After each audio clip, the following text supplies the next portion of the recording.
Hello, my name is Craig Evans. I'm the U2 tour director of the U2 360 tour, and we're happy to finally be able to be here in East Lansing. It's been a long road, but it's exciting to be able to pull this all off and be able to come back and complete what the band first set out to do. I think the easiest way to do this is just ask questions. Feel free to ask any questions you have about our production, about our tour, about the show, and I'll be happy to answer it best I can. How big is the crew for the construction project? We're carrying 136 touring crew with us. We carry another 33 entourage management personnel, plus 4 band members.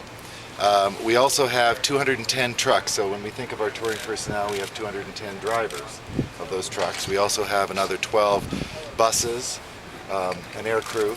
So at the end of the day, we're close to 400 on a daily basis. When we have longer drives, we take double drivers, and we can be up to as much as almost 600 on a touring basis. Locally, we will hire about 1,500 people into jobs that will work at this show, in addition, between security, ushers, guest services, parking, concessionaires. So it's quite an operation of a lot of people that are going to be working for the 8 days that this process goes on for. And exactly how loud is this sound system going to be? How far will people be able to hear some of the show? Well, we don't really, it can go very loud.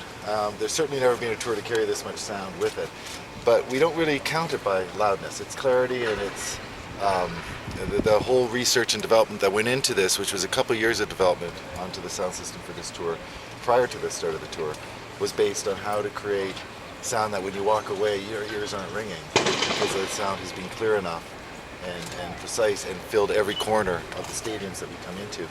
And I think it's been universally agreed that this is the best sound system that's ever been taken out on tour, and the sound that the audience inside the stadium is going to hear is going to be clear and to a level that's comfortable.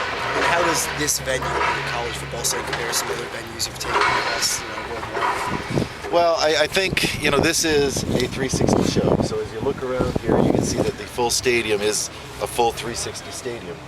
And being a college community is, the band enjoys coming into college community because it brings in a wonderful new market that won't get the opportunity to be visited all that often.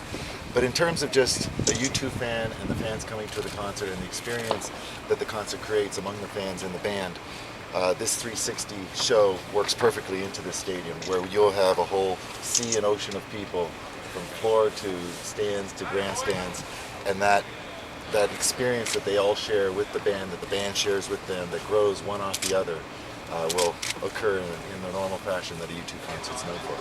How was this set designed? Who created it?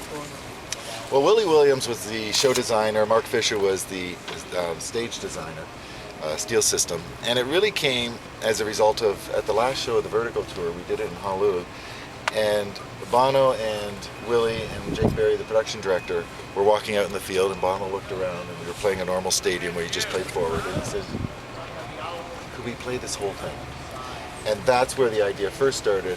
Later at a dinner when Willie and Bono were sitting down, it was 4 forks placed over top of a dinner plate. And they were saying, if we went like this, could it be? And if you think of it, you can see where those 4 forks has almost come into this final design.